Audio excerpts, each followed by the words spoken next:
Hello guys, हमारे YouTube channel पर आपका स्वागत है। अगर आपको वीडियोस पसंद आ रही हैं तो प्लीज़ लाइक करें, कमेंट करें और शेयर करें। अगर आपने चैनल को अभी तक सब्सक्राइब नहीं किया है तो प्लीज़ चैनल को सब्सक्राइब करें। अंतरा के प्रिट्जकर आर्किटेक्चर प्राइज़ अवार्ड जीतने के बाद वो और ऋषभ मेकअप रूम में बातें कर रहे थे। ऋषभ की बातें सुनकर अंतरा को 4 साल पुरानी बातें याद आ गई थी और वो थोड़ी सीरियस हो गई थी। अचानक वो अपने ख्यालों से बाहर आई और कहा, अरे बातों बातों में मैं तो भूल ही गई कि मामा लैंड हो चुके होंगे।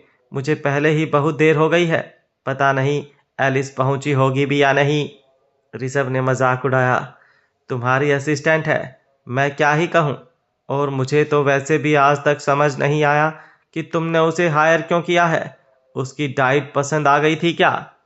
चैनी ने मुस्कुराते हुए कहा, आमतौर पर जो ज़्यादा खाते हैं वो दिल से अच्छे होते हैं। और वैसे भी मुझे लगता है कि एलिस सिंपल होने के बावजूद बहुत खुश रहती है और उससे यह बात सीखने जैसी है। खैर चलो अब एयरपोर्ट चलते हैं। 1 मिनट।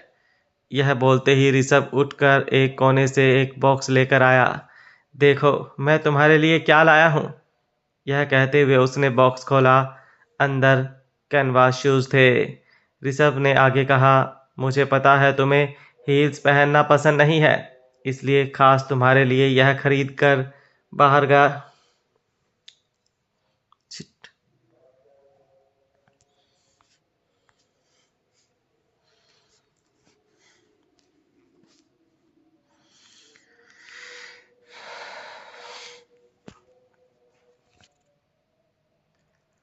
ऋषभ ने आगे कहा, मुझे पता है तुम्हें हील्स पहनना पसंद नहीं है, इसलिए खास तुम्हारे लिए यह खरीदने बाहर गया था। चैनी ने शूज़ पहन कर देखा तो साइज एकदम परफेक्ट था। उसे काफ़ी रिलैक्स्ड फील हुआ। उसने ऋषभ को थैंक यू कहा। ऋषभ ने उसे टोका कि उन दोनों के बीच तय हुआ था कि चैनी कभी उसे थैंक यू नहीं कहेगी। उसके बाद दोनों एयरपोर्ट के लिए निकल गए। चैनी को थोड़ी फिक्र हो रही थी कि अगर एलिस वक्त पर एयरपोर्ट पहुंची नहीं होगी तो प्रॉब्लम हो जाएगी, क्योंकि उसके मामा पहले कभी यूरोप नहीं आए थे और उन्हें इंग्लिश बोलना भी नहीं आता था। इसलिए जैनी ने ऋषभ से एयरपोर्ट चलने को कहा था। एयरपोर्ट पहुंचकर जैनी और ऋषभ गाड़ी से उतरे ही थे कि जैनी की नज़र एलिस पर पड़ी। वो एक कॉफ़ी स्टॉल से 2 कप कॉफ़ी लेकर बाहर आ रही थी। जैनी उसकी तरफ गई। ऋषभ भी उसके पीछे गया। उन दोनों के एलिस के पास पहुंचते ही एलिस ने कहा, अरे आप दोनों भी आ गए। कॉफ़ी पियोगे? बहुत अच्छी है, सिर्फ 3 यूरो की है और अनलिमिटेड फ्री रिफिल। मैं 13 कप पी चुकी हूँ। ऐसी ही कोई बात सुनने के लिए ऋषभ ने खुद को तैयार रखा था, फिर भी वो चौंक गया। 13 कप तुमने अकेली ने पिए? एलिस ने हंसते हुए जवाब दिया, हाँ दरअसल मुझे भूख लगी थी इसलिए। खैर ऋषभ तुम्हारे लिए भी लेकर आऊं? ऋषभ ने मना कर दिया कि उसे कॉफ़ी पीने के बाद नींद नहीं आती। उसके बाद एलिस ने जैनी से पूछा। जैनी ने बेसब्र होते हुए कहा, एलिस कॉफ़ी की बात बाद में करेंगे, पहले यह बताओ कि तुमने मामा को रिसीव किया या नहीं। एलिस ने हाँ में अपना सर हिलाया और कहा, किया ना, वो रहे। यह कहते हुए एलिस ने एक तरफ इशारा किया, लेकिन वहाँ कोई भी नहीं था। एलिस ने चौंक कर कहा, अरे यहीं तो थे, कहाँ चले गए? वहाँ पर सिर्फ एक सूटकेस और हैंडबैग था। चैनी ने सामान को पहचान लिया। वो सामान उसके मामा का ही था, लेकिन सामान के साथ उसके मामा नहीं थे, वो कहीं चले गए थे। एलिस शर्मिंदा हो गई। सॉरी जैनी, मैं बस 5 मिनट के लिए कॉफ़ी लेने के लिए गई थी, पर तुम फिक्र मत करो, मैं उन्हें ढूंढ कर लाती हूँ। पर जैनी को फिक्र कैसे नहीं होती। उसके मामा पहली बार रोम आए थे, उन्हें इंग्लिश भी नहीं आती थी, तो इटालियन तो बहुत दूर की बात थी। ऐसे हालात में वो किसी से रास्ता भी नहीं पूछ सकते थे। जैनी यह सब सोच रही थी, तब ऋषभ ने उसके कंधे पर हाथ रखकर कहा, वैसे भी तुम्हारे पैर दर्द कर रहे हैं, तुम यहाँ बैठकर आराम करो, मैं अनाउंसमेंट काउंटर पर जाकर बात करता हूँ। एक बार तुम्हारे मामा का नाम अनाउंस करेंगे तो वो हमें आसानी से मिल जाएंगे। ऋषभ की इस बात से जैनी भी सहमत थी। ऋषभ तुरंत उन लोगों से थोड़ी दूर खड़े ग्राउंड स्टाफ के पास गया और उनसे अनाउंसमेंट काउंटर के बारे में पूछा। उन लोगों ने एक दिशा में इशारा किया और ऋषभ भागता हुआ उस तरफ चला गया। एलिस ने कॉफ़ी का कप देते हुए कहा, चैनी फिक्र मत करो, तुम्हारे मामा मिल जाएंगे। यह कॉफ़ी पियो, वैसे भी आज ठंड बहुत है। चैनी ने ज़बरदस्ती की मुस्कुराहट के साथ एलिस के हाथ से कप ले तो लिया, लेकिन कॉफ़ी पीने का उसका मन नहीं कर रहा था। चैनी ने देखा कि एयरपोर्ट पर आने वाले लगभग सारे ट्रैवलर्स फॉरेनर्स थे। ज़्यादातर चैनी को फ्रेंच, जर्मन और इटालियन भाषा ही सुनाई दे रही थी। उसे फिक्र हुई कि अगर उसके मामा को किसी से कुछ पूछना होगा तो कैसे पूछेंगे। चैनी का चेहरा देखकर एलिस ने कहा, चैनी तुम बहुत थकी हुई दिख रही हो, तुम्हें आराम की ज़रूरत है। यह सुनकर जैनी ने हल्की मुस्कुराहट के साथ कहा, अभी अभी तो कंस्ट्रक्शन इंडस्ट्री में करियर शुरू किया है, अब मेरे पास आराम करने का और लाइफ एंजॉय करने का वक्त ही नहीं है। एलिस चैनी के पास बैठ गई और उसके हाथ पर अपना हाथ रखकर कहा, तुमने सिर्फ 3 साल आर्किटेक्चर पढ़ने के बाद प्रिट्जकर अवार्ड जीत लिया है। इस ऊंचाई तक पहुंचने में बहुत लोगों की पूरी जिंदगी गुजर जाती है। एलिस ने सही कहा था। 3 साल पहले जैनी ने कंस्ट्रक्शन डिज़ाइन इंडस्ट्री में पाँव रखा था, लेकिन इस सफ़र की शुरुआत 4 साल पहले ही हो चुकी थी, जब वो पूरी तरह से अंतरा की पहचान मिटाकर जैनी बनी थी, जो कि अमेरिकन और ब्रिटिश एक्सेंट में आराम से इंग्लिश भी बोल सकती थी। और इन 4 सालों में बहुत कुछ हो गया था। अभी पिछले महीने ही उसके बड़े मामा मुकुंद गुजर गए थे। छोटे मामा सुधीर को पता था कि जैनी यह अवार्ड जीतने के लिए कितनी मेहनत कर रही थी, इसलिए उसने जैनी को मुकुंद की मौत के बारे में बताया ही नहीं था। मुकुंद का अंतिम संस्कार करने के बाद उसने अंतरा को कॉल करके बताया था। तब जाकर अंतरा को पता चला था कि उसके परिवार के गिने चुने लोगों में से एक और सदस्य उसे छोड़कर चला गया था। बड़े मामा की खबर मिलते ही चैनी ने तुरंत छोटे मामा के लिए रोम के टिकट्स बुक किए, ताकि कम से कम वो छोटे मामा के साथ तो वक्त बिता सके। जैनी इतने सालों से बाहर थी, इसलिए सुधीर ही मुकुंद का हॉस्पिटल में ख्याल रखता था और उसकी नज़रों के सामने ही उसके बड़े भाई ने दम तोड़ा था। इस वजह से सुधीर को भी काफ़ी सदमा लगा था। चैनी के सुधीर को अपने पास बुलाने की यह भी वजह थी कि सुधीर को थोड़ा चेंज मिले। चैनी यह सब सोच रही थी, तब दूर से एक जानी पहचानी आवाज़ सुनाई दी, थैंक यू। एक तो यहाँ की भाषा मुझे समझ नहीं आती, आप नहीं मिलते तो पता नहीं क्या होता। नो प्रॉब्लम अंकल, अब मैं चलता हूँ। एक हिंदुस्तानी आदमी सुधीर को वहाँ छोड़कर चला गया था। चैनी दौड़ती हुई गई और सुधीर के गले लग गई। पहले सुधीर को लगा कि कोई अनजान औरत आकर उसके गले लग गई है, लेकिन जब उसने चैनी का चेहरा देखा तो वो उसे अंतरा जैसी दिखी। हालांकि उसका चेहरा सिर्फ थोड़ा सा अंतरा से मिलता था, पर उसकी आवाज़ बिल्कुल अंतरा जैसी थी। सुधीर ने हैरानी से कहा, तुम कितनी अलग दिख रही हो अंतरा। चैनी मुस्कुराई और कहा, आप कहाँ चले गए थे पता है मुझे आपकी कितनी फिक्र हो रही थी। इसके जवाब में सुधीर ने कहा, दरअसल मैं बाथरूम गया था। यह एयरपोर्ट इतना बड़ा है कि वापस यहाँ आने का रास्ता ही भूल गया। हालांकि 2 हिंदुस्तानी आदमी मुझे मिल गए और उन लोगों ने मुझे बाहर तक पहुँचा दिया। अंतरा बेटा, आज तक मैंने सुना था कि हिंदुस्तानी दुनिया के हर कोने में बसे हैं, लेकिन आज देख भी लिया। चैनी ने सुधीर को याद दिलाया, मामा अब मेरा नाम चैनी है। यह सुनते ही सुधीर ने कहा, अरे हाँ, वो तुम्हें जैनी बोलने की आदत नहीं है ना। और वैसे भी अब मैं बूढ़ा हो गया हूँ, इसलिए ज़्यादा याद नहीं रहता। अंतरा ने तुरंत सुधीर को टोका, कुछ भी मत बोलो, आप अभी बूढ़े नहीं हुए। सुधीर हंस पड़ा, अरे बेटा, हकीकत को स्वीकार करना ही पड़ता है।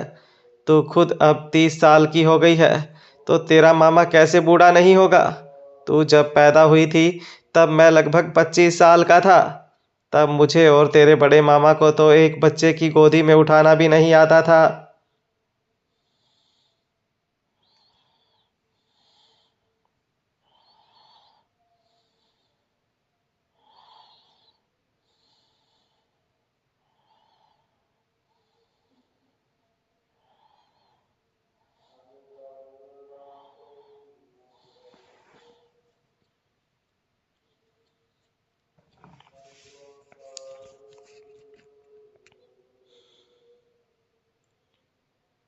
तब मुझे और तेरे बड़े मामा को तो एक बच्चे को गोदी में उठाना भी नहीं आता था, ना ही तुझे खाना खिलाना आता था। बड़े मामा के बारे में सुनते ही तुरंत अंतरा की आंखों से आंसू बहने लगे। उसके बड़े मामा ने इतनी तकलीफें झेल कर उसे बड़ा किया था, लेकिन उसके आखिरी वक्त में अंतरा को उसे अलविदा कहने का भी मौका नहीं मिला था। अंतरा को जिंदगी भर यह अफसोस रहेगा। सुधीर को अंदाजा आ गया कि अंतरा क्या सोच रही है।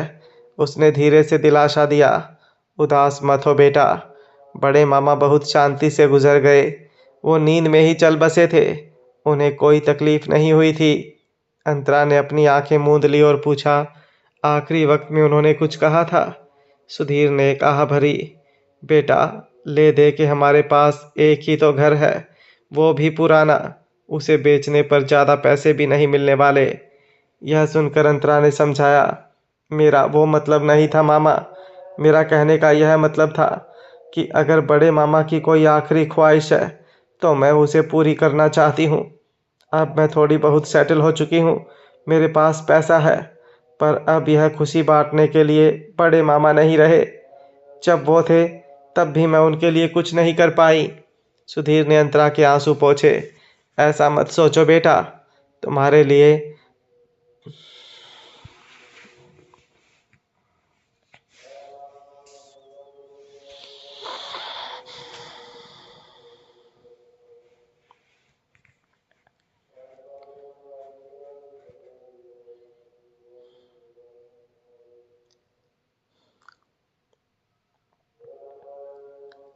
सुधीर ने अंतरा के आंसू पोंछे। ऐसा मत सोचो बेटा, तुमने हमारे लिए बहुत कुछ किया है। अगर तुमने वक्त पर मुकुंद का इलाज नहीं करवाया होता तो वो कब का चल बसा होता। और रही बात मुकुंद की आखिरी इच्छा की, तो वो बस यही चाहता था कि तुम एक अच्छी जिंदगी जियो। तुम्हारे साथ वो जो हादसा हुआ था, उसके बाद हम सब डर गए थे। मुझे समझ नहीं आ रहा कि किस्मत हमारे परिवार के साथ क्यों खेल खेल रही है। तुम्हारी हालत भी बिल्कुल तुम्हारी माँ की तरह होने वाली थी। यह तो अच्छा हुआ कि ऋषभ ने ऐन वक्त पर तुम्हें किसी को पता चले बिना वहां से निकाल लिया और तुम्हारा इलाज करवाया। अगर तुम्हें कुछ हो जाता तो मैं और बड़े मामा ऊपर जाकर तुम्हारी माँ को क्या मुंह दिखाते। यह सुनकर अंतरा के चेहरे का रंग फीका पड़ गया। उसने अपनी पलकें झुकाकर अपने पेट की तरफ देखा। 4 साल पहले उसके पेट में उसका बच्चा था, लेकिन अब वहाँ पर बस भद्दा सा एक निशान बचा था। ऐसा नहीं था कि उसे वो निशान मिटाना नहीं था, लेकिन काफ़ी वक्त तक सोचने के बाद उसे लगा था कि वो निशान मिटाने की कोई ज़रूरत नहीं थी। अब अंतरा को समझ आ गया था कि मिस्टर शैडो अपने चेहरे के निशान को क्यों नहीं मिटाना चाहता था, क्योंकि निशान दरअसल उसके चेहरे पर नहीं बल्कि उसके दिल में थे, और दिल के निशान को छुपाने की कोई ज़रूरत नहीं होती। अंतरा भी अपने इसी निशान को ऐसे ही रखना चाहती थी, ताकि वो निशान उसे हमेशा याद दिलाता रहे कि उसने अतीत में कितनी बड़ी गलती की थी। अंतरा को ख्यालों में खोया देखकर सुधीर ने उसका मूड ठीक करने के लिए टॉपिक बदला। बेटा, अब बातें बाद में करेंगे, पहले यहाँ से चलें, मैं थोड़ा थक गया हूँ। अंतरा कोई जवाब दे उसके पहले एलिस ने याद दिलाया, लेकिन ऋषभ अभी तक आया नहीं। सुधीर से बातें करने के चक्कर में अंतरा तो भूल ही गई थी कि ऋषभ अनाउंसमेंट काउंटर पर चला गया था, लेकिन अब तक लौटा नहीं था। अंतरा ने तुरंत ऋषभ को कॉल किया, लेकिन उसने फ़ोन उठाया ही नहीं। अंतरा को एक बार ख्याल आया कि ऋषभ को टैक्सी लेने के लिए मैसेज करके मामा को लेकर होटल चली जाए, लेकिन रोम में गाड़ी का स्टीयरिंग व्हील बाईं तरफ होता है। अंतरा को सिर्फ राइट हैंड ड्राइव गाड़ियां चलाने की आदत थी, और अगर एलिस को गाड़ी चलाने दिया तो वो लोग जिंदा होटल पहुंचेंगे या नहीं, इसकी कोई गारंटी नहीं थी। और वो खुद टैक्सी लेना नहीं चाहती थी, इसलिए ऋषभ का इंतज़ार करने के अलावा उन लोगों के पास कोई चारा नहीं था। अंतरा का एक और बात पर ध्यान गया कि ऋषभ के जाने के बाद सिर्फ फ्लाइट्स के बारे में अनाउंसमेंट हो रही थी। सुधीर बंसल के नाम का अनाउंसमेंट अब तक हुआ ही नहीं था। तो क्या ऋषभ वहां तक पहुंचा ही नहीं था? कहीं वो किसी मुसीबत में तो नहीं फंस गया था। शायद ऋषभ के लिए वो मुसीबत ही थी। थोड़ी देर पहले जब वो अनाउंसमेंट काउंटर की तरफ जा रहा था, तब किसी ने उसे रास्ते में रोका और कहा, आपके तो दर्शन दुर्लभ हो गए हैं मिस्टर मलिक। मिस्टर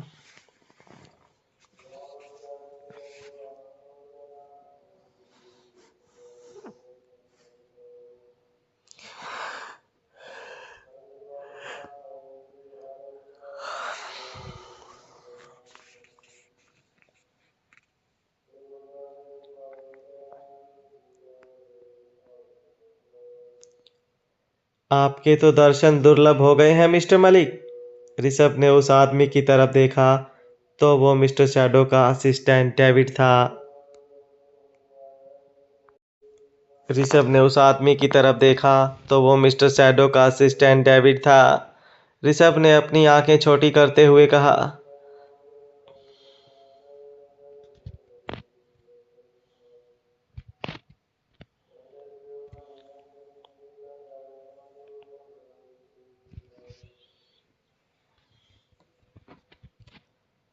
आपके तो दर्शन दुर्लभ हो गए हैं मिस्टर मलिक।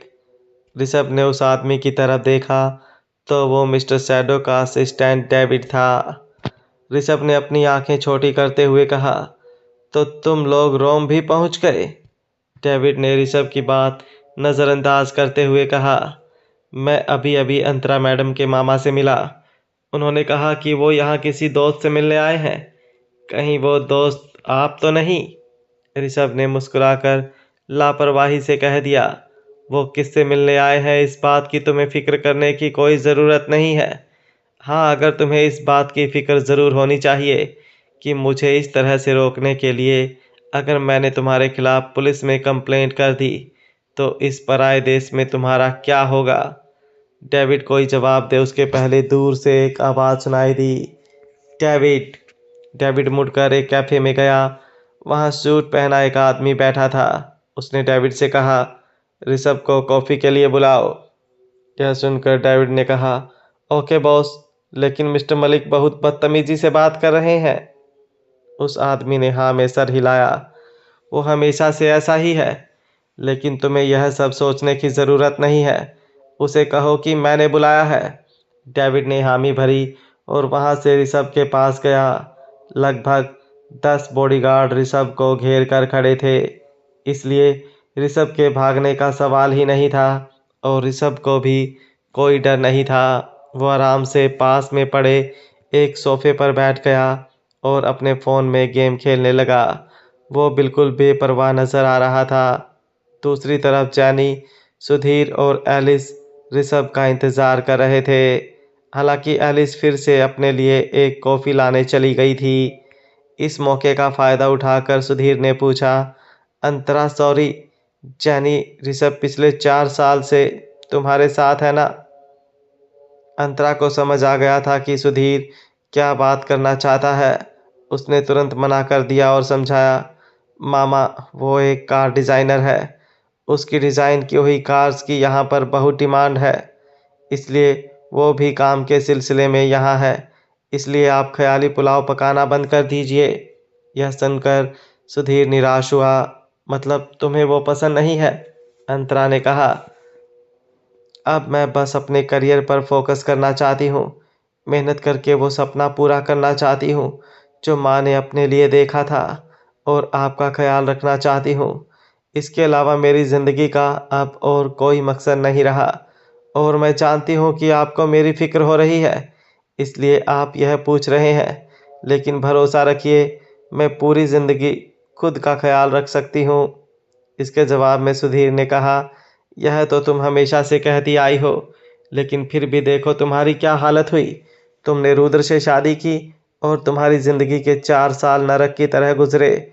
उसके बाद तुम्हारी उस कबीर जिंदल से मुलाकात हुई। तुम उसके बच्चे की माँ भी बनने वाली थी। मुझे लगा था कि तुम दोनों शादी करने वाले हो, लेकिन मैंने यह कभी नहीं सोचा था कि आखिर में इस बार भी तुम्हारे साथ। सुधीर अपनी बात पूरी नहीं कर पाया। अंतरा के चेहरे पर एक कड़वी मुस्कुराहट आ गई। इस दुनिया में कोई भी चीज़ परमानेंट नहीं है मामा। हम भगवान के हाथों की कठपुतलियां हैं। वो मेरी किसके साथ मुलाकात करवाना चाहता है, मेरी ज़िंदगी कैसे बीतने वाली है।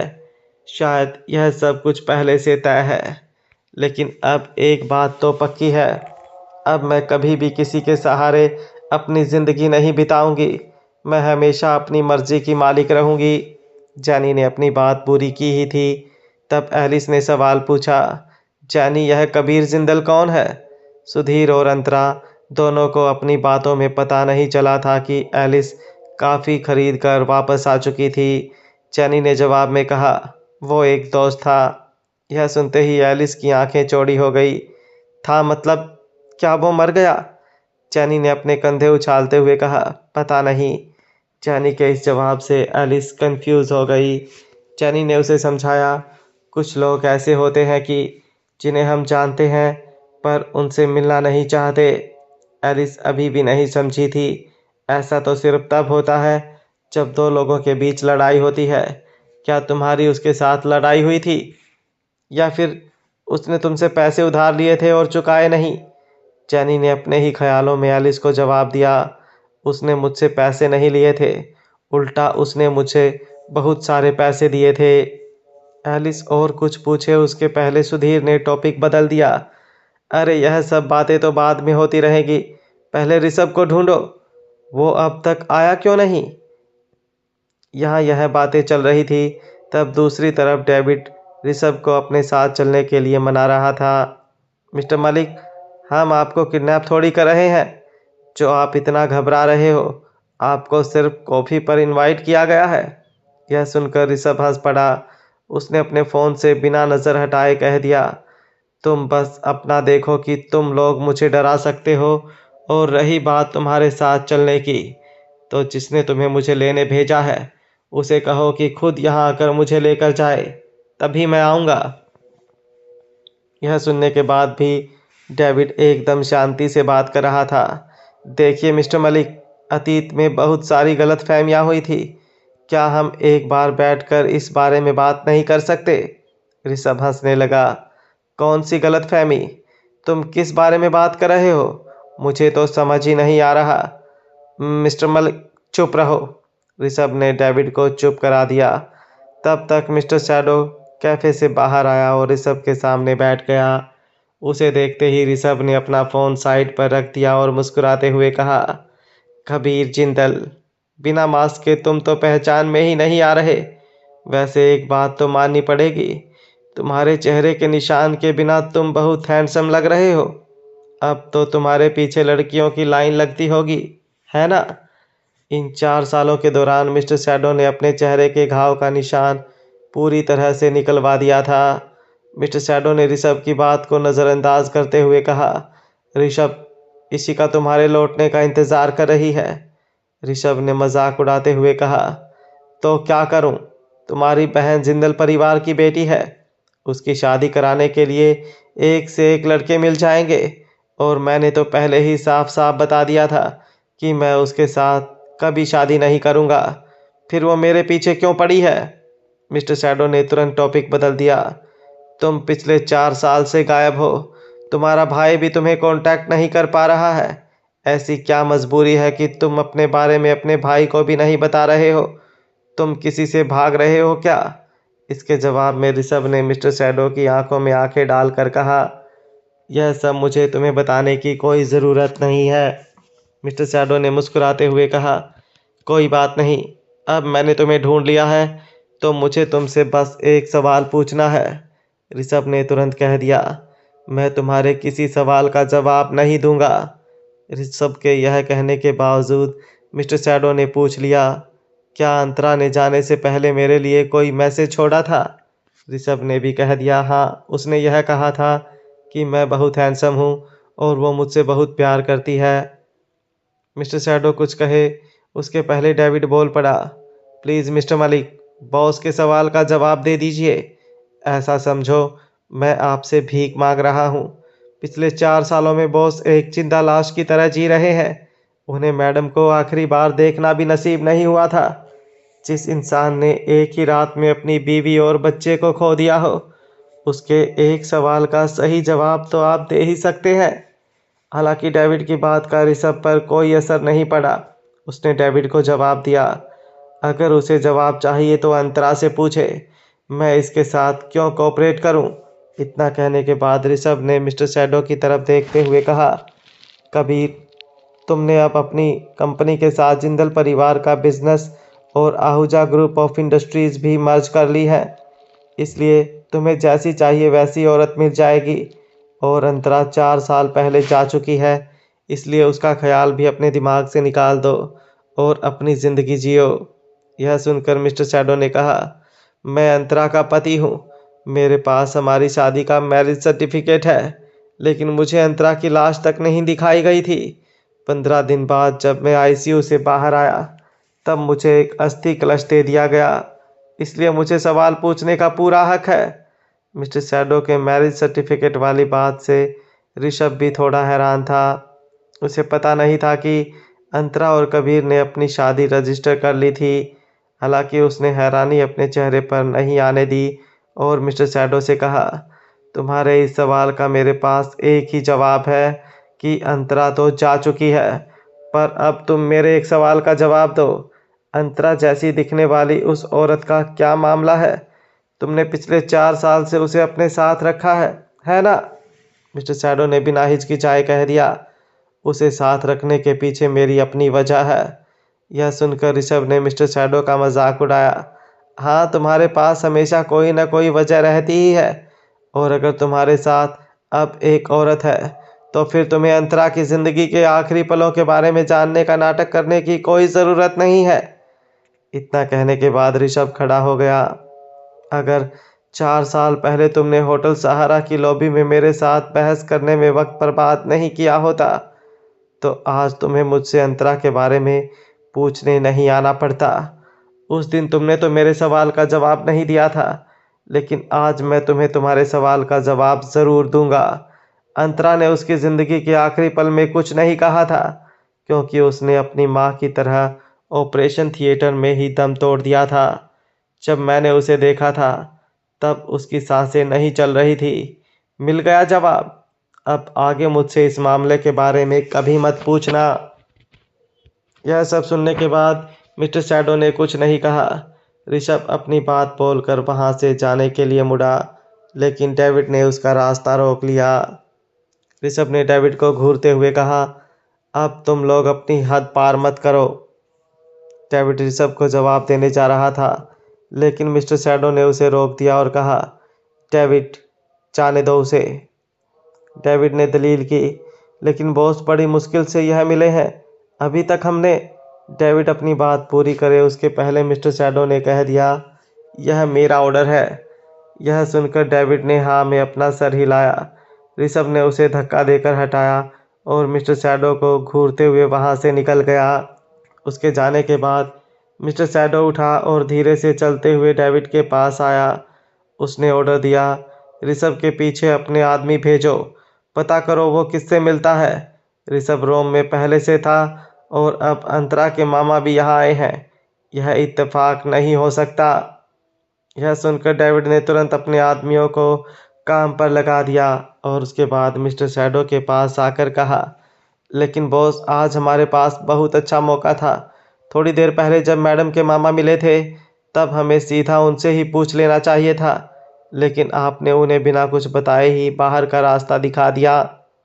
मिस्टर शैडो ने डेविड को बताया, मेरे पास उनसे बात करने की हिम्मत नहीं थी।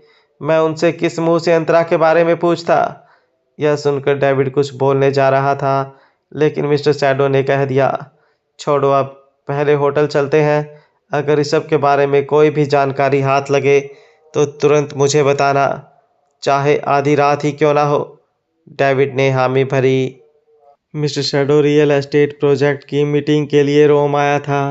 आहूजा ग्रुप, जिंदल ग्रुप और अपनी आर्य कॉरपोरेशन, तीनों कंपनी को मिस्टर शैडो ने मर्ज कर दिया था। इसलिए अब उसे नए लोग हायर करने की ज़रूरत थी। इत्तेफाक से प्रिट्जकर आर्किटेक्चर प्राइज़ का अवार्ड भी इस बार रोम में ही हुआ था और उसकी इवैल्यूएशन कमेटी का चेयरमैन मिस्टर शैडो का दोस्त था। वो मिस्टर शैडो को अवार्ड के लिए नॉमिनेट हुए कैंडिडेट भी रिकमेंड करने वाला था। लेकिन मिस्टर शैडो ने सोचा तक नहीं था कि रोम आकर उसकी मुलाकात ऋषभ मलिक से होने वाली है, जो कि 4 साल से गायब था। ऋषभ के जाने के बाद मिस्टर शैडो ने डेविड को ऋषभ के पीछे आदमी लगाने के लिए बोला था और वो किससे मिलता है, क्या करता है, यह सब इन्फॉर्मेशन लाने के लिए कहा था। दूसरी तरफ अंतरा अभी भी ऋषभ का इंतज़ार कर रही थी। उसने फिर से ऋषभ को कॉल करने के लिए अपना फ़ोन निकाला, लेकिन वो कॉल डायल करे उसके पहले सामने से ऋषभ का ही कॉल आ गया।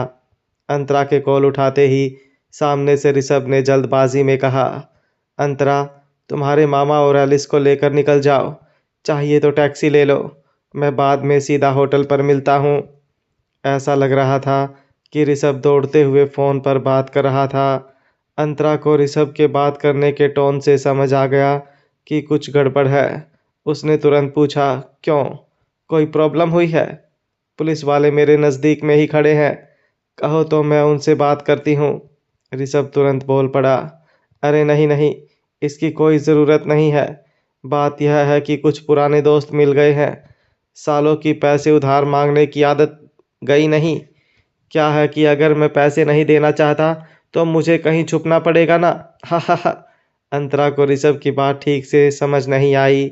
ऋषभ ने कह दिया, तुम टेंशन मत लो अंतरा, मैं उन्हें संभाल लूँगा, तुम लोग निकल जाओ।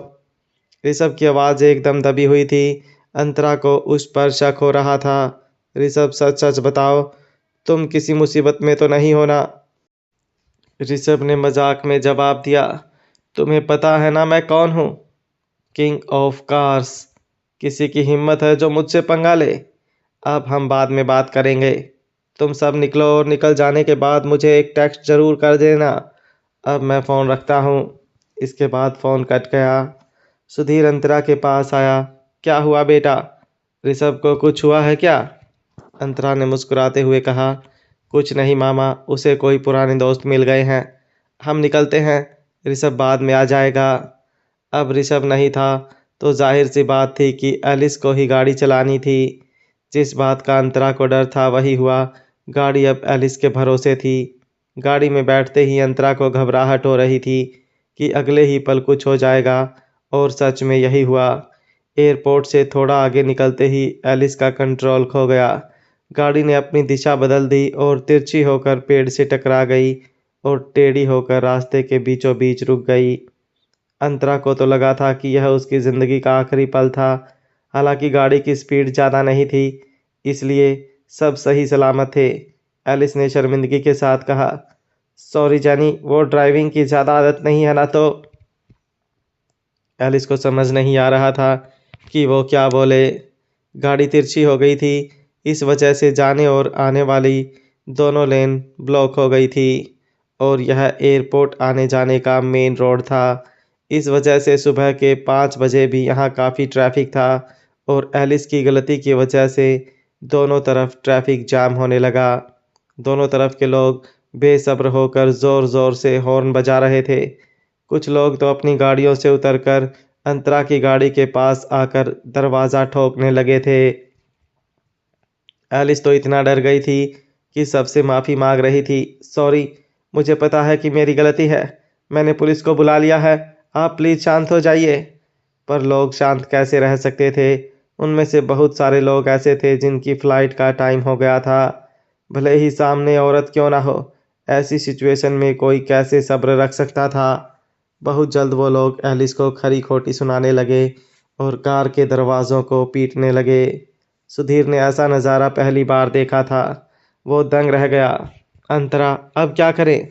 अंतरा ने जवाब में कह दिया, कुछ नहीं कर सकते मामा, अब सिर्फ पुलिस के आने का इंतज़ार करना पड़ेगा। यह लोग बहुत गुस्से में हैं। अगर हम बाहर निकले भी तो यह लोग हमारी बात नहीं समझेंगे। एलिस बहुत डरी हुई थी। उसने सुझाव दिया, पर गलती मेरी है। अगर मैं बाहर जाकर सबसे माफ़ी मांगूं तो शायद वो लोग शांत हो जाएं। अंतरा ने अपना सर ना में हिलाया। ऐसी गलती कभी मत करना। जब तक तुम गाड़ी के अंदर हो तब तक सेफ हो। अगर बाहर गई तो यह लोग गुस्से में तुम्हारे साथ कुछ भी कर सकते हैं। शांत रहो और पुलिस को आने दो। उनकी बातें चल ही रही थी कि तब तक 2 पुलिस वाले आ गए। उन दोनों ने काले रंग का यूनिफॉर्म पहन रखा था। एक ने कार की खिड़की पर नॉक करके अपना आईडी दिखाया और धीरे से कहा, प्लीज़ गाड़ी के बाहर आ जाइए और इन्वेस्टिगेशन में कोऑपरेट करें। एलिस ने तुरंत अंतरा की तरफ देखा। अंतरा ने हाँ में सर हिलाया और वो लोग गाड़ी से उतरे। जाते जाते अंतरा ने सुधीर से कहा, मामा आप गाड़ी में ही बैठो, मैं पुलिस वालों से बात करके आती हूँ। सुधीर को अंतरा की फिक्र हो रही थी, लेकिन अंतरा ने उसे समझाया कि पुलिस उन लोगों को परेशान नहीं करेगी। जैसे ही अंतरा दरवाज़ा खोलकर बाहर आई, आसपास वाले लोग उसे खरी खोटी सुनाने लगे। अगर तुम लोगों को ड्राइविंग नहीं आती तो चलाते क्यों हो? मैडम तुम्हें पता है कि तुम लोगों की वजह से मेरी फ़्लाइट मिस हो गई। अब तुम्हें मेरी टिकट, होटल, हर चीज़ का मुआवजा देना पड़ेगा। अगर अभी भी यह गाड़ी हट सकती है तो मुझे मेरी फ़्लाइट मिल जाएगी। सब लोग एक साथ अपनी अपनी प्रॉब्लम बता रहे थे, जिससे काफ़ी शोर हो रहा था। एलिस की हालत तो किसी डरे हुए खरगोश की तरह हो गई थी। लोगों ने उसे घेर लिया था। वो दोनों हाथों से अपना सर पकड़कर खड़ी थी। अंतरा उसके पास गई। डरो मत एलिस, मैं हूं ना तुम्हारे साथ। अंतरा के यह कहते ही बहुत देर से रोका हुआ सब्र का बांध टूट गया और एलिस रोने लगी। चैनी। अंतरा उसे हिम्मत दे रही थी। तब तक पुलिस वाले की नज़र अंतरा पर पड़ी और वो चौंक गया। उसने अंतरा से कहा, मुझे ऐसा क्यों लग रहा है कि मैंने तुम्हें पहले कहीं देखा है? अंतरा ने मुस्कुराते हुए कह दिया, ऑफिसर, लड़कियों से पहचान बनाने की यह तरकीब बहुत पुरानी हो चुकी है। खैर, हमारी वजह से ट्रैफिक जाम हुआ है, तो जो भी फाइन लगेगा और जो भी मुआवजा देना पड़ेगा वो हम देने के लिए तैयार हैं। लेकिन आपसे यही रिक्वेस्ट है कि पहले हमारी गाड़ी हटवाइए, ताकि जिसे एयरपोर्ट पहुंचना है वो वक्त पर पहुंच पाए।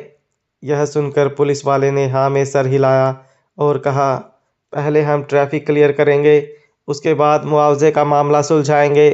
अंतरा ने पुलिस वाले का शुक्रिया अदा किया और अपने मामा को गाड़ी से बाहर आने के लिए कहा। सुधीर को तो वैसे भी कुछ समझ नहीं आ रहा था कि वहाँ क्या चल रहा था। अंतरा ने सुधीर को दिलासा दिया, मामा घबराने की कोई बात नहीं है। एलिस तुम एक काम करो, आगे जाकर टैक्सी ले लो और मामा को होटल लेकर जाओ। मैं यहाँ रुककर फॉर्मेलिटीज़ पूरी करूँगी। एलिस ने अंतरा से कहा, लेकिन जानी, तुम्हारे लिए अकेले यह सब करना सेफ रहेगा क्या? अंतरा ने मुस्कुराते हुए कहा, मेरे साथ में पुलिस है, फिर डरने की क्या बात है?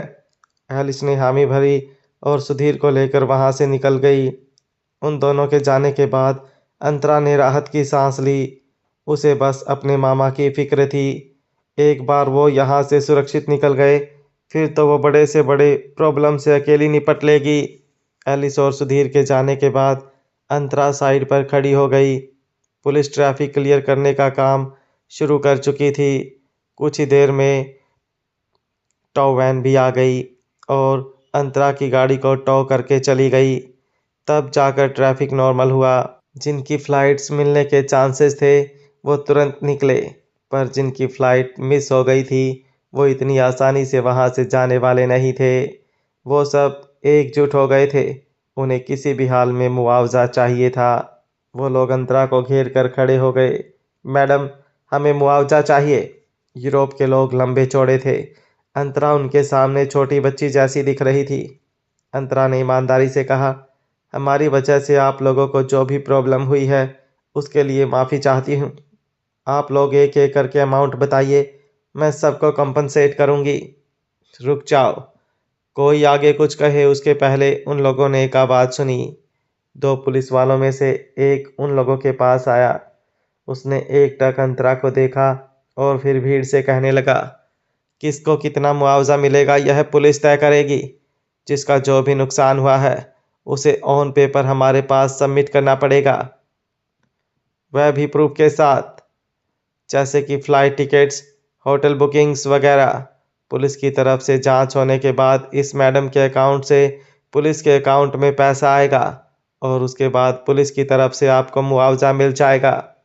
पुलिस के यह कहते ही सब लोग दलील करने लगे कि वो लोग इतनी लंबी प्रोसेस के लिए रुक नहीं सकते।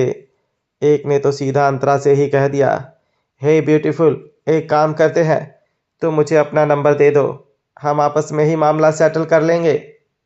एक दूसरे आदमी ने उसे टोका। अरे भाई, मैं मानता हूँ कि यह लेडी बहुत खूबसूरत है, लेकिन फिलहाल फ्लर्ट करने का टाइम नहीं है। इसी के साथ डिस्कशन का मुद्दा मुआवजे के बदले अंतरा की खूबसूरती बन गया। अंतरा की भौहें सिकुड़ गई, लेकिन उसने किसी से कुछ कहा नहीं। उसने सोचा कि अब इस मामले को पुलिस ऑफिसर ही सुलझा सकता है। हालांकि जब उसने पुलिस वाले से बात करने के लिए उसकी तरफ देखा, तो उसे पता चला कि वो भी उसे ताक रहा था। अंतरा उसे देख रही थी। यह जानकर अचानक वो होश में आया और उसने सब लोगों से कह दिया कि अगर उनको मुआवजा चाहिए तो इसी प्रोसेस से मिलेगा, वरना वो लोग जा सकते हैं। अंतरा ने पुलिस वाले से पूछा, एक्सक्यूज मी ऑफिसर, क्या मैं पूछ सकती हूँ कि आपकी इस प्रोसेस में कितना वक्त लगेगा? पुलिस वाले ने जवाब दिया, कम से कम 3-4 दिन तो लग ही जाएंगे। खैर, आप प्लीज़ मुझे अपना आईडी और कॉन्टैक्ट इन्फॉर्मेशन दीजिए। जैसे ही हमारी प्रोसेस पूरी हो जाएगी, हम आपको कंपनसेशन पे करने के लिए बुलाएंगे। अंतरा ने अपना फ़ोन नंबर लिखवाया और फिर अपने बैग में से अपना आईडी निकाल कर दिया। जैनी, मुझे लगा तुम्हारा कोई अच्छा सा इंडियन नाम होगा। अंतरा का आईडी रजिस्टर करने के बाद उसे कार्ड वापस करते हुए पुलिस वाले ने कहा। अंतरा ने उससे पूछा, आपको कैसे पता कि मैं पाकिस्तान या बांग्लादेश से नहीं बल्कि इंडिया से ही हूँ? पुलिस वाले ने हंसते हुए कहा, दरअसल मैं बॉलीवुड मूवीज़ देखता हूँ और तुम्हारा चेहरा एक इंडियन एक्ट्रेस से काफ़ी मिलता है, इसलिए मैं तुम्हें वो एक्ट्रेस समझ बैठा था। इसलिए मैं तुम्हें कब से देख रहा था। मैं तुमसे फ्लर्ट करने की कोशिश नहीं कर रहा था। बातें करते करते पुलिस वाले ने फॉर्मेलिटीज़ निपटाई और फिर अंतरा से कहा, चैनी, तुम जा सकती हो। यह प्रोसीजर पूरी होने तक अपना फ़ोन ऑन रखना, ताकि अगर हमें ज़रूरत पड़े तो हम तुम्हें कांटेक्ट कर सकें। अंतरा ने थैंक यू कहा और निकलने के लिए मुड़ी, लेकिन मुआवजा लेने वाले आदमी उसे ऐसे कैसे जाने देते। सब लोग उसे किसी न किसी बहाने से लिफ्ट देने के लिए पूछने लगे। अंतरा ने हंसते हुए कहा, अभी कुछ देर पहले आप में से कोई परमानेंटली रोम से बाहर जा रहा था, तो किसी के पास मुआवजे के लिए रुकने का भी टाइम नहीं था, पर अब मुझे लिफ्ट देने के लिए सबके पास टाइम है। खैर, आप लोगों के पूछने के लिए थैंक यू, मगर मैं टैक्सी ले लूँगी। इतना बोलकर अंतरा वहाँ से चली गई और आगे जंक्शन पर आकर टैक्सी का इंतज़ार करने लगी। तब किसी ने पीछे से आकर उसके कंधे पर हाथ रखा। अंतरा जब उसकी तरफ मुड़ी तो चौंक गई। अचानक किसी ने उसे छुआ था। इस वजह से अंतरा डर गई थी, पर उसके पीछे वही पुलिस वाला था। यह देखकर अंतरा ने चैन की सांस ली। उस पुलिस ऑफिसर ने अंतरा से कहा, तुम्हें डराने के लिए सॉरी, पर मैं बस यह कह रहा था कि इस वक्त तुम्हारा अकेले जाना ठीक नहीं है। मैं तुम्हें छोड़ देता हूँ। यह सुनकर अंतरा चौंक गई। लेकिन आप तो ड्यूटी पर हैं ना? पुलिस वाले ने मुस्कुराते हुए बताया, दरअसल मेरी शिफ्ट खत्म हो गई है, इसलिए सोचा कि तुम्हें छोड़ देता हूँ। आफ्टर ऑल पुलिस की गाड़ी टैक्सी से तो सेफ ही है। और मेरा नाम डेरिक है और मेरा आईडी नंबर 03695715 है। अगर तुम्हें लगे कि रास्ते में मैंने तुम्हारे साथ कुछ गलत किया है तो तुम मेरी कंप्लेंट कर सकती हो। डेरिक ने हंसते हुए यह कहा। अंतरा भी हंस पड़ी। वैसे भी अंतरा को जल्द से जल्द होटल पहुंचना था, इसलिए वो डेरिक के साथ जाने के लिए तैयार हो गई। फिर भी उसने एक बार पूछा, आप श्योर हो ना कि आपको कोई प्रॉब्लम नहीं होगी? डेरिक ने मुस्कुराते हुए कहा, कोई प्रॉब्लम नहीं होगी, आओ गाड़ी में बैठो। वो दोनों गाड़ी में बैठे और वहाँ से निकल गए। रोम में नाइट लाइफ कुछ खास नहीं थी। सिर्फ एक दो बार और पब 24 घंटे चलते थे, बाकी सब रात को बंद रहता था।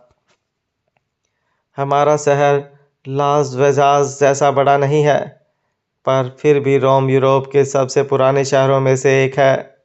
लेकिन अब एक टूरिस्ट सिटी बनकर रह गया है, टैरिक गाड़ी चलाते हुए बोल रहा था। अंतरा मुस्कुराई। रोम की अपनी खासियत है, उसे किसी दूसरे शहर के साथ कंपेयर करने की कोई ज़रूरत नहीं है। लास वेगास की नाइट लाइफ है तो रोम के पास कल्चरल हेरिटेज है। यह सुनकर डैरी खुश हो गया। करेक्ट, रोमन कल्चर पूरी दुनिया में फेमस है।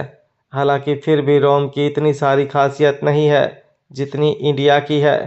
अंतरा को अचानक कुछ याद आया और उसने डायरेक्ट से पूछा, अरे हाँ, आप बता रहे थे कि आप बॉलीवुड मूवीज़ देखते हो। इसके जवाब में डायरेक्ट ने बताया, बिल्कुल, अमिताभ बच्चन, शाहरुख खान, दीपिका पादुकोण, यह सब मेरे फेवरेट है। जब फॉरेनर्स इंडियन नाम बोलते हैं तो थोड़ा अजीब सा सुनाई देता है। ऊपर से डैरिक की इंग्लिश में इटालियन टोन था, लेकिन फिर भी वो फ्लुएंट इंग्लिश बोल रहा था। अचानक से डैरिक बोला, चानी, एक्चुअली जब हम फॉर्मेलिटीज़ पूरी कर रहे थे तब मैंने तुमसे झूठ बोला था कि तुम बॉलीवुड की एक्ट्रेस जैसी दिखती हो, इसलिए मुझे तुम्हारी शक्ल जानी पहचानी लग रही है। यह सुनकर अंतरा ने सवालिया नज़रों से उसकी तरफ देखा। डेरिक ने आगे बताया, मैं तुम्हें इस वजह से जानता हूँ क्योंकि तुमने आज ही एग्रीकल्चरल अवार्ड जीता है। यह सुनकर अंतरा थोड़ी सतर्क हो गई। पर आप तो नाइट ड्यूटी पर थे ना, तो आपको कैसे पता चला? डेरिक ने जवाब में कहा, हाँ, पर मैं फ़िलहाल ट्रैफिक डिपार्टमेंट में हूँ और रोम में रात को ज़्यादा ट्रैफिक नहीं होता, इसलिए हम नाइट ड्यूटी में ज़्यादातर फ्री ही रहते हैं, इसलिए फ़ोन पर टाइम पास करते रहते हैं। वैसे मैंने सुना है कि इंडिया में बहुत ज़्यादा ट्रैफिक जाम होता है। अंतरा ने हाँ में सर हिलाया और कहा, इंडिया की पॉपुलेशन ज़्यादा है, इसलिए ट्रैफिक भी ज़्यादा ही होगा। डेरिक ने आगे कहा, वैसे मुझे इंडिया के लोग बहुत पसंद है। वहाँ के लोग काफ़ी टैलेंटेड होते हैं, तभी तो अमेरिका की बड़ी बड़ी कंपनियाँ इंडिया जाकर कॉलेज में कैंपस प्लेसमेंट से ही लोगों को सीधा हायर कर लेती हैं। अंतरा ने हंसते हुए पूछा, क्या रोम के सारे पुलिस वाले आपके जितनी ही बातें करते हैं? इसके जवाब में डेरिक ने कहा, पता नहीं, पर जब पास में खूबसूरत लड़की बैठी हो तब उसे इम्प्रेस करने के चक्कर में अपने आप ही मुंह से बातें निकलती रहती हैं। अंतरा समझ गई कि डेरिक फ्लर्ट कर रहा था। उसने कहा, फिर तो आपने इतनी बातें करके अपनी एनर्जी वेस्ट की क्योंकि मैं मैरिड हूँ। यह सुनते ही डेरिक के चेहरे की मुस्कुराहट तुरंत गायब हो गई। ओह सॉरी जानी, पर मैंने पहले ही देख लिया कि तुमने वेडिंग रिंग नहीं पहनी है, इसलिए मुझे लगा तुम सिंगल हो। हमारे यहाँ औरतें शादी के बाद वेडिंग रिंग पहनती हैं, शायद इंडिया में नहीं पहनती होंगी। अंतरा ने इस बात का कोई जवाब नहीं दिया। वो खिड़की के बाहर देखने लगी। Wedding ring. अंतरा की 2 बार शादी हुई थी। पहली बार रुद्र आहूजा से, जो कि सिर्फ नाम की शादी थी। रुद्र मैरिज रजिस्टर करने में मजबूरी में आया था, तो वेडिंग रिंग पहनने का तो सवाल ही नहीं था। और दूसरी शादी की तो बात ही छोड़ दो, उसे मैरिज सर्टिफिकेट ज़रूर मिल गया था, लेकिन उसकी सही तरीके से शादी हो उससे पहले ही। अंतरा इसके आगे सोचना नहीं चाहती थी। बाय द वे, तुम्हारा हस्बैंड कैसा दिखता है? डेरिक ने पूछा। यह सुनते ही अंतरा चौंक गई। आपने अचानक से ऐसा सवाल क्यों पूछा? डेरिक ने शर्मिंदा होते हुए जवाब दिया, अगर तुम्हें बुरा लगा हो तो सॉरी। मैं तो बस यह सोच रहा था कि तुम्हारे जैसी खूबसूरत लड़की ने जिस आदमी के साथ शादी की होगी वो कैसा दिखता होगा, उसके अंदर क्या क्वालिटीज़ होंगी। यह सुनकर अंतरा थोड़ी देर के लिए खामोश हो गई और फिर उसने बताया, वो एक बिजनेस टाइकून है। उनकी कंपनी की यूरोप, अमेरिका और अफ्रीका में भी ब्रांचेज हैं। हालांकि उन्होंने बहुत कम उम्र में यह सक्सेस हासिल की है। यह सुनकर डेरिक ने कहा, वाह, ऐसा ही कोई बड़ा आदमी तुम्हारा पति बनने के लायक है। अंतरा के चेहरे पर एक कड़वी मुस्कुराहट आ गई, लेकिन मैं उसके लायक नहीं हूँ, इसलिए हम अलग हो चुके हैं। यह कहते हुए अंतरा के चेहरे पर कोई दुख या अफसोस नहीं दिखाई दे रहा था। डेरिक अंतरा की बात से हैरान हो गया। पर ऐसा क्या हुआ कि तुम दोनों को अलग होना पड़ा? अंतरा ने खुद पर हंसते हुए कहा, यह तो मुझे भी नहीं पता। कितनी अजीब बात है ना कि अब तक मुझे ही नहीं समझ आया कि उन्होंने मुझे क्यों छोड़ दिया। मैं खुद पिछले 4 साल से वजह ढूंढ रही हूँ। डेरिक ने पूछा, क्या तुम दोनों ने आपस में इस बारे में बात की? कई बार गलतफहमियों की वजह से ऐसा होता है, और अगर कोई गलतफहमी नहीं हुई थी तो फिर तुम्हें उससे सफाई मांगनी चाहिए कि उसने ऐसा क्यों किया।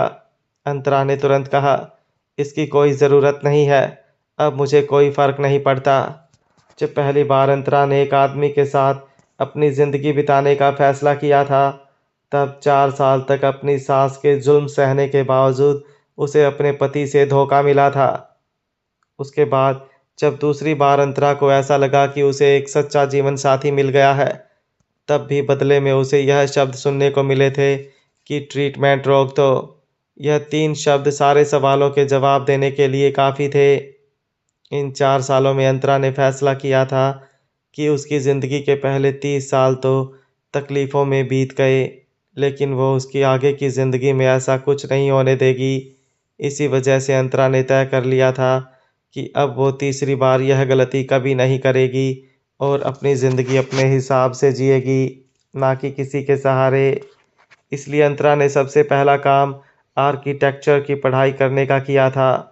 उसने इंग्लैंड की फेमस यूनिवर्सिटी में एडमिशन लेकर 3 साल तक पढ़ाई की और यह उसने अपने लिए नहीं बल्कि अपनी माँ के लिए किया था। वो अपनी माँ का अधूरा सपना पूरा करना चाहती थी। हम पहुँच गए। अंतरा अपने ख्यालों में इस तरह डूब गई थी कि जब डैरी की आवाज़ सुनाई दी, तब जाकर उसे पता चला कि वो लोग होटल पहुँच चुके हैं। डेरिक ने आगे कहा, तुमसे मिलकर अच्छा लगा जैनी। मुझे तुमसे बस यही कहना है कि तुम रोम में हो और रोम एक रोमांटिक सिटी है। It's a symbol of love. इसलिए मैं बस यही उम्मीद करता हूँ कि तुम्हारे और तुम्हारे हस्बैंड के बीच जो भी मनमुटाव हैं वो दूर हो जाएं।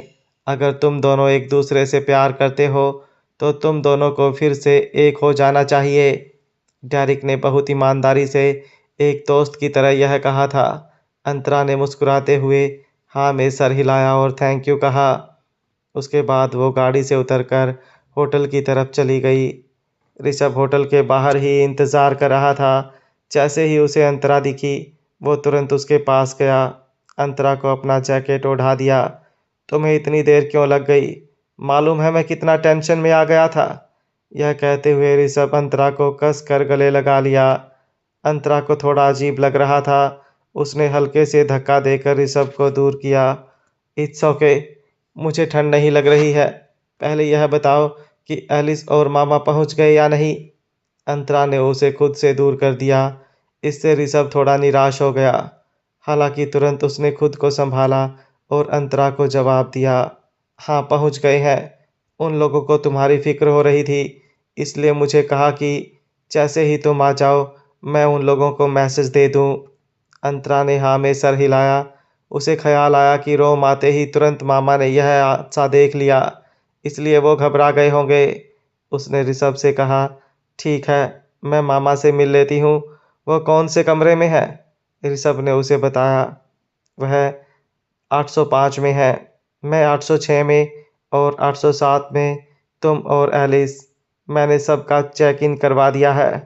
अंतरा ने थोड़ा सोचा और कहा, नहीं मुझे अलग रूम चाहिए। एलिस के साथ रहने में कोई प्रॉब्लम नहीं है, लेकिन वो बहुत ज़ोर से बातें करती है और मैं बहुत थक गई हूँ। मुझे अच्छे से सोना है। ऋषभ को उसकी बात सही लगी। ठीक है फिर, मैं तुम्हारे लिए अलग से एक कमरा ले लेता हूँ। अंतरा ने उसे रोक दिया। कोई नहीं, मैं खुद रिसेप्शन पर चली जाती हूँ। यह कहने के बाद वो रिसेप्शन पर गई और अपना आईडी और पासपोर्ट देते हुए कहा, हेलो, मुझे एक रूम चाहिए। मेरी बस एक रिक्वायरमेंट है, कमरे में ज़्यादा सनलाइट नहीं आनी चाहिए। मुझे अंधेरा पसंद है।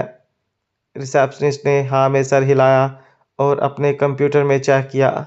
उसके बाद उसने कहा, जी वैसा एक कमरा है, रूम नंबर 607 आपके लिए ओके है।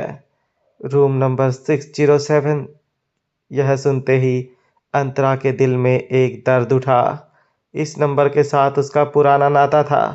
हालांकि यह मुंबई का होटल सहारा नहीं था और ना ही इस होटल के रूम नंबर 607 में मिस्टर शैडो होगा। यहाँ ना ही प्यार भरी बातें होंगी और ना ही आखिरी दिन वाली आग होगी। अंतरा कुछ बोले उसके पहले ऋषभ ने कह दिया, क्या 8th फ्लोर पर कोई कमरा अवेलेबल नहीं है? क्या है कि हम सब साथ हैं तो सबके रूम आसपास रहेंगे तो बेहतर रहेगा। रिसेप्शनिस्ट ने कहा, सॉरी सर, पर बाकी सारे रूम्स ऑक्यूपाइड हैं। मैम की रिक्वायरमेंट के हिसाब से सिर्फ रूम नंबर 607 बचा है। ऋषभ ने अंतरा से कहा। फिर 8th फ्लोर पर कोई भी रूम दे दो, यह हमारे साथ रहेगी। लेकिन अंतरा ने तुरंत कह दिया, सॉरी पर मुझे रूम नंबर 607 ही चाहिए। रिसेप्शनिस्ट ने मुस्कुराते हुए हामी भरी और फॉर्मेलिटीज़ पूरी करने के बाद अंतरा को रूम का की कार्ड दिया। वो लेकर अंतरा लिफ्ट की तरफ गई। ऋषभ भी उसके पीछे गया और कहा, चैनी तुम्हारा अकेले 6th फ्लोर पर रहना सेफ नहीं है।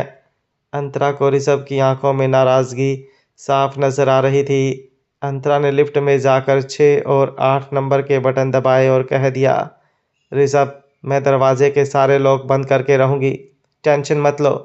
और हाँ, मामा को थोड़ा देख लेना प्लीज़। अंतरा की आवाज़ में बहुत थकावट थी। वो अपने मामा के पास जाना चाहती थी, पर अब उसमें बिल्कुल ताकत नहीं बची थी। अवार्ड सेरेमनी की तैयारी के लिए अंतरा ने न जाने कितने दिनों से ठीक से सो नहीं पाई थी। वो अपने रूम में जाकर नहाने के बाद सीधा बेड पर गिर जाना चाहती थी। ऋषभ ने एक गहरी सांस ली और कहा, ठीक है, अगर तुम्हें किसी चीज़ की ज़रूरत पड़े तो मुझे कभी भी कॉल कर देना। अंतरा ने हामी भरी। तब तक 6th फ्लोर पर लिफ्ट का दरवाज़ा भी खुल गया था। ऋषभ अंतरा को उसके रूम तक छोड़ने जाना चाहता था, पर अंतरा ने मना कर दिया कि इसकी कोई ज़रूरत नहीं है। अंतरा बाहर निकली और अपने रूम की तरफ गई। रूम नंबर 607 कॉरिडोर के बिल्कुल एंड में था। अंतरा ने अपने की कार्ड से दरवाज़ा खोला और अंदर चली गई। अंतरा फिर एक बार रूम नंबर 607 में आ चुकी थी। हालांकि यह मुंबई का होटल सहारा नहीं, बल्कि रोम में स्थित होटल विल्सन था। कमरे में खिड़कियां थी, पर रूम ऐसी दिशा में था कि यहाँ पर सूरज की रोशनी बहुत कम ही आती होगी। यह देखकर अंतरा को काफ़ी अच्छा लगा। शायद इतने लंबे वक्त तक होटल सहारा के रूम नंबर 607 में रहकर अंतरा को भी अब अंधेरे में रहने की आदत लग गई थी। उसे ऐसा लगता था कि अंधेरे से उसे शांति मिलती है। थोड़ी सी भी रोशनी उसकी नींद खराब कर देती है। कॉफ़ी टेबल पर अपना बैग रखकर अंतरा नहाने गई। शावर के नीचे खड़े खड़े अंतरा ने खुद को आईने में देखा। उसके पेट पर लगभग 10 सेंटीमीटर का एक घाव था, जो कि उसकी स्किन के कलर से अलग हल्का लाल रंग का था। इसी वजह से उसका पहला बच्चा पैदा हुआ था। हालांकि 7 महीने की प्रेगनेंसी की वजह से उसके बच्चे ने काफ़ी हद तक आकार ले लिया था। ऋषभ ने उसे बताया था कि वो लड़का था, पर अंतरा के पेट पर हमला होने की वजह से उसका बेटा पेट में ही मर गया था।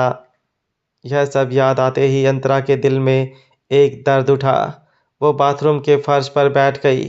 अंतरा का अतीत किसी खंजर की तरह था, जिसने उसके दिल को बुरी तरह से घायल कर दिया था। अब अंतरा पूरी दुनिया में किसी से सबसे ज़्यादा नफरत करती थी तो वो मिस्टर शैडो था। कई बार उसका मन किया था कि वापस इंडिया जाकर वो मिस्टर शैडो का कॉलर पकड़कर उससे पूछे कि क्या उसका प्यार झूठा था, जो उसने अपने बच्चे को मरने दिया। लेकिन हर बार ऋषभ उसे रोक लेता था। ऋषभ ने बहुत पहले एक दिन अंतरा को बताया, अंतरा जिस दिन यह हादसा हुआ था उस दिन मैंने कबीर को होटल सहारा की लॉबी में एक औरत का हाथ पकड़े देखा था। वो औरत बिल्कुल तुम्हारी तरह दिखती थी। उसने कपड़े भी बिल्कुल तुम्हारे जैसे पहने थे। जब मैंने कबीर को उस औरत के बारे में सवाल पूछा तो उसने साफ कह दिया कि मुझे उससे सवाल करने का कोई हक नहीं है। ऋषभ ने उस औरत के रूप रंग के बारे में जो भी बताया था उससे अंतरा को समझ आ गया था कि वो देविका के अलावा और कोई नहीं हो सकती थी। और अंतरा को यह भी पता था कि देविका और मिस्टर शैडो का एक अतीत था। पर जिस वक्त अंतरा रूम में सो रही थी, तब उसे अकेला छोड़कर मिस्टर शैडो चोरी छिपे देविका से मिलने नीचे क्यों गया था, और उसी वक्त उनके होटल रूम के किचन में गैस लीक की वजह से आग क्यों लगी थी। अंतरा को ऐसा लग रहा था कि यह सब पहले से प्लान किया गया था। मिस्टर शैडो ने अंतरा को बताया था कि उसके अतीत में उसने देविका की मदद ज़रूर की थी, पर उसका इरादा बिल्कुल नेक था। लेकिन अगर सच में ऐसा था तो देविका, अंतरा और मिस्टर शैडो के बीच में बार बार क्यों आ रही थी और देविका का होटल सहारा आकर मिस्टर शैडो को नीचे बुलाने की हिम्मत कैसे हुई, वो भी तब जब अंतरा सो रही थी। अंतरा को अच्छी तरह से पता था कि इस दुनिया में ऐसा कोई पैदा नहीं हुआ था जो मिस्टर शैडो को उसकी मर्जी के खिलाफ कुछ करने के लिए मजबूर कर सके। पर फिर भी मिस्टर शैडो देविका से मिलने गया था। इसका मतलब साफ था कि वो देविका से मिलना चाहता था। अंतरा ने अपनी आंखें बंद कर ली। शावर का पानी उसके सिर पर गिरकर उसके चेहरे से होते हुए उसके पूरे बदन पर होते हुए नीचे बह रहा था। अब यह सब बातें सोचने का कोई मतलब नहीं था, क्योंकि ना ही अब वो होटल सहारा के रूम नंबर 607 में थी और ना ही अब वो अंतरा थी। अब वो सिर्फ चैनी थी। नहाने के बाद अंतरा सीधे सो गई, लेकिन जैसे उसे चाहिए थी वैसी चैन की नींद उसे मिल नहीं पाई। उसे अजीब सपने आ रहे थे। अंतरा ने देखा कि वो किसी बड़े से बगीचे में थी। उसके हाथ में उसका गोल मटोल बच्चा था और वो बच्चा उसकी तरफ देखकर मुस्कुरा रहा था। अंतरा के पीछे एक लंबा आदमी खड़ा था जो कि बड़े प्यार से उसकी तरफ देख रहा था।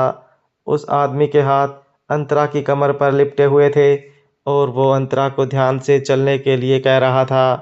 पर जैसे ही अंतरा ने पीछे मुड़कर उस आदमी की तरफ देखा तो वो अचानक गायब हो गया।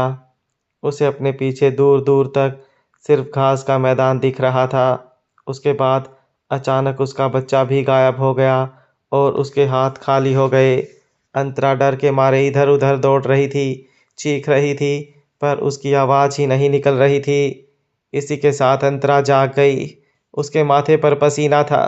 उसने अपना फ़ोन उठाकर टाइम देखा तो शाम के 7:30 बज रहे थे। मतलब वो पूरा दिन सोई थी। हालांकि 10 घंटे सोने के बावजूद उसके भयानक सपनों की वजह से उसे ऐसा लग रहा था कि वो ज़्यादा से ज़्यादा आधा घंटा सोई है। अंतरा उठी और कमरे के पर्दे खोले। बाहर अंधेरा हो चुका था। स्ट्रीट लाइट्स भी जल चुकी थी। वो खिड़की के बाहर देख रही थी कि तभी कमरे का इंटरकॉम बजा। अंतरा के फ़ोन उठाते ही सामने से आवाज़ आई, हेलो मैम, मैं रिसेप्शन से बात कर रही हूँ। आप मिस जानी बात कर रही हैं, राइट? अंतरा ने पानी पीते हुए कहा। जी बताइए, रिसेप्शनिस्ट ने कहा। Sorry to disturb you ma'am, आपके रजिस्ट्रेशन इन्फॉर्मेशन में मेंशन किया गया है कि आप इंडिया से हैं। अगर आप हिंदी बोल सकती हैं तो हमें आपकी मदद चाहिए। इतना कहने के बाद रिसेप्शनिस्ट ने अंतरा को समझाया कि होटल में इंडिया से एक टूर ग्रुप आया हुआ है, पर उन लोगों को टूर गाइड साथ में नहीं है। इसके अलावा ग्रुप में जितने भी गेस्ट्स हैं उनमें से किसी को इंग्लिश या इटालियन नहीं आती, जिस वजह से उनका चेक इन करवाने में बहुत दिक्कत हो रही है। इसलिए होटल स्टाफ को किसी ऐसे शख्स की ज़रूरत थी जो हिंदी बोल पाए। रिसेप्शनिस्ट काफ़ी परेशान लग रही थी। वो अंतरा को बार बार विनती कर रही थी कि वो नीचे आकर उनकी मदद करे। जाहिर सी बात थी कि अंतरा मना नहीं करने वाली थी। उसने रिसेप्शनिस्ट से कहा, ठीक है, मैं थोड़ी देर में आती हूँ। यह सुनकर अंतरा को थैंक यू कहते हुए रिसेप्शनिस्ट की ज़ुबान नहीं थक रही थी। अंतरा ने कपड़े बदले। उसके पास बाल बनाने का टाइम नहीं था, इसलिए खुले बालों के साथ ही वो नीचे चली गई। रिसेप्शनिस्ट लिफ्ट के पास ही अंतरा का इंतज़ार कर रही थी। लिफ्ट का दरवाज़ा खुलते ही उसने अंतरा से पूछा, मिस जैनी राइट? अंतरा ने हामी भरी। रिसेप्शनिस्ट बोली, sorry to disturb you, sorry to trouble you, पर हमारे पास कोई चारा नहीं था। प्लीज़ मेरे साथ आइए। यह कहकर वो अंतरा को लॉबी की तरफ ले गई। जैसे ही अंतरा लॉबी में पहुंची तो उसने देखा कि लगभग 40 से 50 लोग लॉबी में खड़े थे, जिस वजह से होटल में आने जाने का रास्ता बंद हो गया था। वहाँ बहुत शोर हो रहा था। अंतरा ने देखा कि वो पूरा ग्रुप बुजुर्ग लोगों का था। वो लोग वैसे ही थके हुए थे और ऊपर से उन्हें कमरा ही नहीं मिल रहा था, जिस वजह से वो लोग और चिढ़ गए थे। ना होटल का स्टाफ उन लोगों की बात समझ पा रहा था और ना ही वो लोग स्टाफ वालों की बात समझ पा रहे थे। रिसेप्शनिस्ट अंतरा को अपने साथ लेकर आई तो उन्हें लगा कि अंतरा होटल के स्टाफ में से है। एक हिंदुस्तानी चेहरा देखकर सब लोगों ने अंतरा को घेर लिया। एक आंटी ने अंतरा का हाथ पकड़ लिया और डांटने लगी, तुम इस होटल की मैनेजर हो ना? तुम्हारे स्टाफ में कोई तमीज़ है या नहीं? हम बूढ़े लोगों को 1 घंटे से खड़ा कर रखा है, हमें रूम भी नहीं दे रहे हैं। एक अंकल ने आकर कहा, मुझे कब से प्यास लगी है, यह लोग पानी भी नहीं दे रहे हैं। पता है मेरी दवाई का टाइम हो गया है। एक एक करके सब लोग अंतरा को अपनी प्रॉब्लम्स बताने लगे। अंतरा ने सबको शांत किया और बताया कि वो होटल की स्टाफ नहीं, वो भी उन लोगों की तरह एक गेस्ट ही है। और उसने यह भी भरोसा दिया कि वो उन लोगों को रूम दिलवाने में उनकी मदद करेगी। उसके बाद अंतरा ने रिसेप्शनिस्ट को सारे बुजुर्गों को पानी पिलाने के लिए कहा। रिसेप्शनिस्ट ने तुरंत इंटरकॉम से कॉल करके पानी मंगवाया और सबको पानी दिया गया। उसके बाद जाकर वो लोग थोड़े शांत हुए। उस आंटी ने अंतरा से कहा, बेटा अब जल्दी से हमें रूम दिलवा दो, वैसे ही मुझे पैरों में दर्द रहता है, ऊपर से इतनी देर से यहाँ खड़े हैं। अंतरा ने मुस्कुराते हुए कहा, बिल्कुल आंटी, जितना जल्दी हो सके मैं आप सबका चेक इन करवाती हूँ। पर आपका टूर गाइड आपके साथ क्यों नहीं आया? क्योंकि नॉर्मली एक टूर गाइड ही यह सब करवाता है। आंटी ने गहरी सांस ली और बताया, अरे क्या बताऊं बेटा, उसका एक्सीडेंट हो गया। हालांकि उसे कुछ हुआ नहीं है, पर फॉर्मेलिटीज़ पूरी करने उसे पुलिस स्टेशन लेकर गए हैं। टूर कंपनी ने हमें बताया था कि वो लोग दूसरे गाइड को भेज रहे हैं, लेकिन अब तक कोई नहीं आया। यह सुनकर अंतरा बोली, ओह ठीक है, पहले मैं आप सबको रूम दिलवाती हूँ। यह कहने के बाद अंतरा ने सब लोगों को अपने पासपोर्ट और आईडी निकाल कर एक एक करके रिसेप्शन काउंटर पर आने को कहा। अंतरा की मदद से लगभग आधे घंटे में सबको उनके रूम दे दिए गए और धीरे धीरे लॉबी में भीड़ कम होती गई। तब जाकर सब ने चैन की सांस ली। रिसेप्शनिस्ट ने अंतरा को पानी का गिलास दिया और उसका फिर एक बार शुक्रिया अदा किया कि अगर वो नहीं होती तो पता नहीं क्या होता। अंतरा ने पानी पिया और कहा, नो प्रॉब्लम, पर आपको जल्द से जल्द इनकी ट्रैवल एजेंसी से कांटेक्ट करना चाहिए, क्योंकि यह सब बुज़ुर्ग लोग हैं। बिना टूर गाइड के उन लोगों को बड़ी दिक्कत हो जाएगी। रिसेप्शनिस्ट ने अंतरा को भरोसा दिया, बिल्कुल मैम, हम बार बार आपको परेशान नहीं कर सकते। इनफैक्ट हमारी टूर गाइड से अभी बात हुई है। पुलिस स्टेशन की फॉर्मेलिटीज़ पूरी करने के बाद थोड़ी देर में वो खुद ही होटल आ रहा है। अंतरा ने अपना सर हाँ में हिलाया और कहा, ठीक है, फिर मुझे लगता है अब सब कुछ शॉर्ट हो गया है, तो मैं अपने रूम में जाती हूँ। यह सुनते ही रिसेप्शनिस्ट ने अंतरा से विनती की, मैम अगर आपको एतराज़ ना हो तो क्या आप टूर गाइड के आने तक रुक सकती हैं? क्या है कि अगर उसके आने से पहले इस ग्रुप में से किसी को किसी चीज़ की ज़रूरत पड़ी तो मुझे फिर से आपको बुलाना पड़ेगा, और मुझे नहीं लगता गाइड को आने में ज़्यादा वक्त लगेगा। अंतरा उसको मना नहीं कर पाई। लगभग 20 मिनट बाद टूर गाइड आ पहुंचा। वो एक गाड़ी से उतरा और भागता हुआ रिसेप्शन पर आया। Sorry sorry sorry, senior citizen वाले ग्रुप का मैं ही टूर गाइड हूँ। इतना कहने के बाद उसने रिसेप्शनिस्ट से पूछा, आपने ही मुझे कॉल किया था ना? रिसेप्शनिस्ट ने हामी भरी। गाइड ने रिसेप्शनिस्ट से कहा, मेरी वजह से आपको जो प्रॉब्लम हुई है उसके लिए वेरी सॉरी। रिसेप्शनिस्ट ने जवाब में कहा, वैसे तो इतनी ज़्यादा प्रॉब्लम नहीं हुई थी, पर अगर इन मैडम ने हमारी हेल्प नहीं की होती तो हमें ज़रूर प्रॉब्लम होती। इन्होंने ही आपके सारे क्लाइंट्स का चेक इन करवाया है। यह सुनते ही गाइड ने अंतरा की तरफ देखा। Thank you so much ma'am, अगर आपने हेल्प नहीं की होती तो मेरे लिए भी बहुत बड़ी प्रॉब्लम खड़ी हो जाती। अंतरा ने मुस्कुराते हुए कहा, नो प्रॉब्लम, पर आप ठीक तो है ना? मैंने सुना आपका एक्सीडेंट हुआ था। गाइड ने एक गहरी सांस ली और कहा, हाँ मगर मुझे कुछ नहीं हुआ। दरअसल जिस आदमी की गाड़ी से मेरी गाड़ी टकराई थी वो एक रेंज रोवर थी। अगर मुझे उसे मुआवजा देना पड़ता तो शायद मेरी 1 महीने की सैलरी भी कम पड़ जाती, पर मैं काफ़ी लकी था कि उस गाड़ी के मालिक भी इंडियन निकले। पुलिस स्टेशन की फॉर्मेलिटीज़ पूरी करने के बाद उन्होंने मुझे कहा कि उन्हें कोई कंपनसेशन नहीं चाहिए, और इत्तेफाक की बात यह है कि वो भी इसी होटल में रहने वाले हैं, इसलिए वो मुझे अपने साथ यहाँ लेकर आ गए। यह कहने के बाद उसने होटल के एंट्रेंस की तरफ इशारा करते हुए आगे कहा, वो देखिए, वो आ रहे हैं, लगते हैं ना एकदम बिग बॉस जैसे। सब ने होटल के एंट्रेंस पर रिवॉल्विंग डोर पर देखा। एक लंबा आदमी दरवाजे को धक्का देकर अंदर आ रहा था। उसे देखकर अंतरा हैरान रह गई, क्योंकि इस आदमी के चलने का स्टाइल बिल्कुल मिस्टर शैडो जैसा था।